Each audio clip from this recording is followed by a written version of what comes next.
Hi, this is Michael Cates, and I am working on Module 7, and this was a very exciting topic to work on because I love trying to create different lesson plans where students can learn in different ways. Now, the first learning strategy that I chose was what I call just lecture style, and this is something in history that is typically used, and something that, interesting enough, it's taught in a lot of universities, so a lot of universities use it, but it's not necessarily for something that is preferred in high school. There have been a lot of talk about moving away from this. But nevertheless, this is something that I have used in the past to get a lot of information across to students and allow students to take notes, because that's one of the things that when students come in, I try to make sure that they understand and they're taking notes. And so the lesson that I chose to look at is the Holocaust. And so the kids would come in and I would have a PowerPoint presentation about the Holocaust with the expectation that I stand up front and give information to them, and they actively take notes, and they can take either Cornell notes or they can take focus notes. But the idea is for them to come up with an essential question based on my PowerPoint presentation, and then they take notes, and then of course they give a summary. The second one that I chose is a different style, and this is a discussion. And I chose the discussion in the jig style format. And the jig style format is where students working in their groups, and I have typically divided students into groups of roughly about 4, and they're color coded, and my cat's getting in the way. I apologize for that. But they are to go through and they are assigned some type of reading, either through the book or individual reading, and I give them everyone a page number or two, and they go through and they first read that, read their pages, and when they're done, they go through with a more critical eye, looking for keywords, looking for questions they can be asking, looking for the main points, and then so when they're done with that, they break up into what I call their expert groups, and they, in their expert groups, they take turn listening to one another and hearing different ideas and writing out things they might have missed. And so in their expert groups, they really are defining or getting out the best information possible so they can take back to their groups. And so when they're done with their expert groups, they return back to their original groups, and this is where starting usually from 1 all the way to 4, and I usually have someone, maybe a 2 or 3, be the facilitator. They go through and they run through their notes, and each team member is actively taking notes on what they've heard and what they've learned about. And again, they should be asking questions. So for example, if they come across something, they don't know what a ghetto is, or they don't know what the final solution is, they should be asking those different questions. And there are also key terms, and this is something I also list here.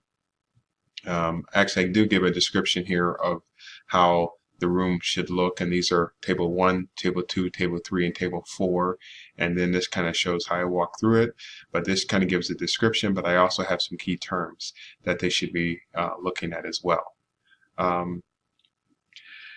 The third one was independent learning, and I chose this one because I thought this would be a good way for students to kind of go in and research on their own.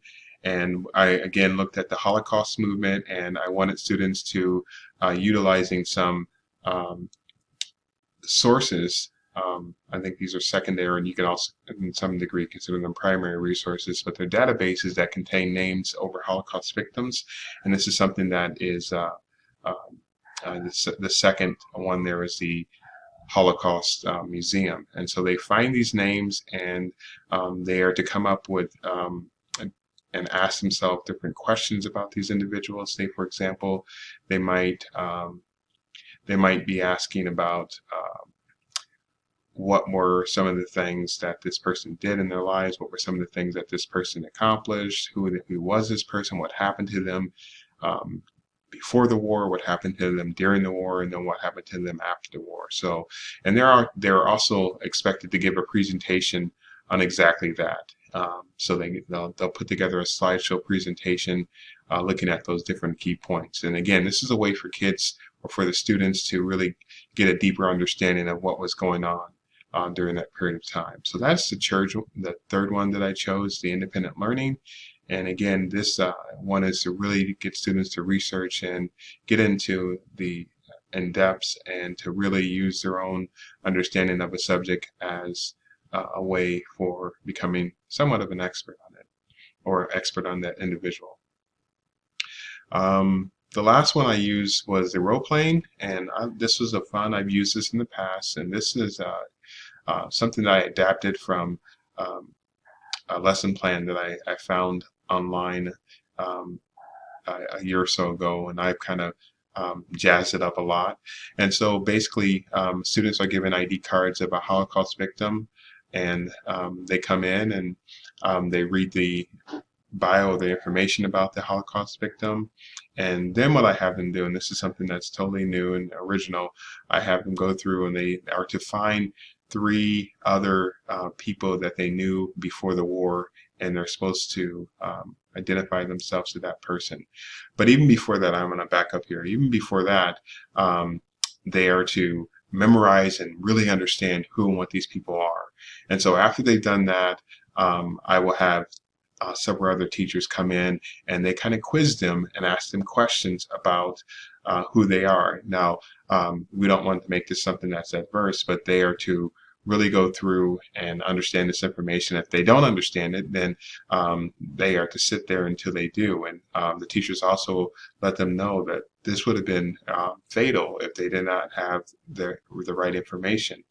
And so the students that did finish well, they are to go on and they, again, I kind of spoke about this before, they are to meet up with three other individuals and learn about their lives and talk about who they are.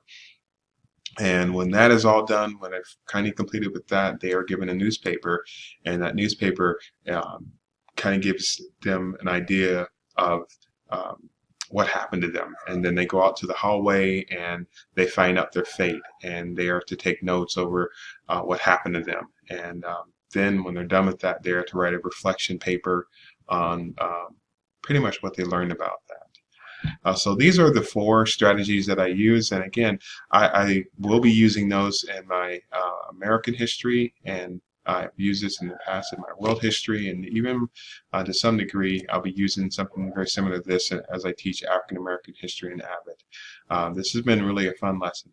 Thank you.